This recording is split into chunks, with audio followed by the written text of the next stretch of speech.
কিয়ামত বা মহাপ্রলয় কখন সংঘটিত হবে তা স্পষ্টভাবে কোরআন বা হাদিসে বলা হয়নি। তবে নবীজি সাল্লাল্লাহু আলাইহি সাল্লাম তার উম্মতকে সতর্ক করার জন্য কিয়ামতের ছোট এবং বড় আলামত উভয়ই বর্ণনা করেছেন।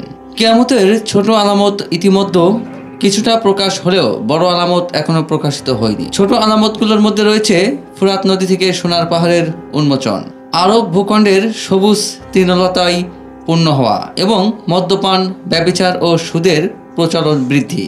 মহানবী সাল্লাল্লাহু আলাইহি সাল্লাম বলেছেন, কিয়ামতের অন্যতম আলামত হলেন তিনি নিজে, অর্থাৎ তার পৃথিবীতে আগমনই ছিল কিয়ামতের প্রথম আলামত। আবু হুরায়রা রাদিয়াল্লাহু তাআলা থেকে বর্ণিত, রাসূল সাল্লাল্লাহু আলাইহি সাল্লাম তার দুই আঙ্গুল একসাথে করে বলেছিলেন, যেমন এই আঙ্গুল দুটি কাছাকাছি, আমাকেও কিয়ামতের ঠিক তেমন কাছাকাছি পাঠানো হয়েছে। সহিহ বুখারী। রাসূল সাল্লাল্লাহু আলাইহি সাল্লাম ছিলেন শেষ নবী, তারপর আর কোনো নবী আসবে না, তাই এটি প্রমাণ করে যে কিয়ামত তার পরই আসবে। মহানবী সাল্লাল্লাহু আলাইহি সাল্লাম আরও বলেছেন, কিয়ামতের আগে তুমি দেখবে খালি পায়ের বেদুইনরা একে অপরের সাথে প্রতিযোগিতা করবে, কে বড় ইমারত নির্মাণ করতে পারে। সহিহ মুসলিম। 70 থেকে 100 বছর আগের আরবরা ছিল অর্থনৈতিকভাবে দুর্দশাগ্রস্ত, কিন্তু আজ তারা বিশ্বের বৃহত্তম ও অত্যাধুনিক দালান নির্মাণ করছে, আর তারা একে অপরের সাথে প্রতিযোগিতা করছে।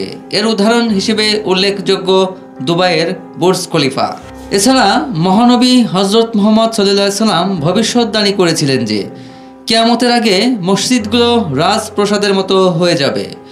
মহানবী সাল্লাল্লাহু আলাইহি সাল্লাম আরও বলেছেন, কিয়ামতের আগে হত্যা বৃদ্ধি পাবে, এতটাই বাড়বে যে যে হত্যা করছে সে জানবে না কেন, এবং যে নিহত হচ্ছে সে জানবে না কেন। আমাদের সমাজের এই চিত্র স্পষ্ট। মহানবী সাল্লাল্লাহু আলাইহি সাল্লাম বলেন, কিয়ামতের আগে সুদের ব্যবহারও বেড়ে যাবে, এতটাই বৃদ্ধি পাবে যে কেউ এর ধোলা থেকেও বের হতে পারবে না।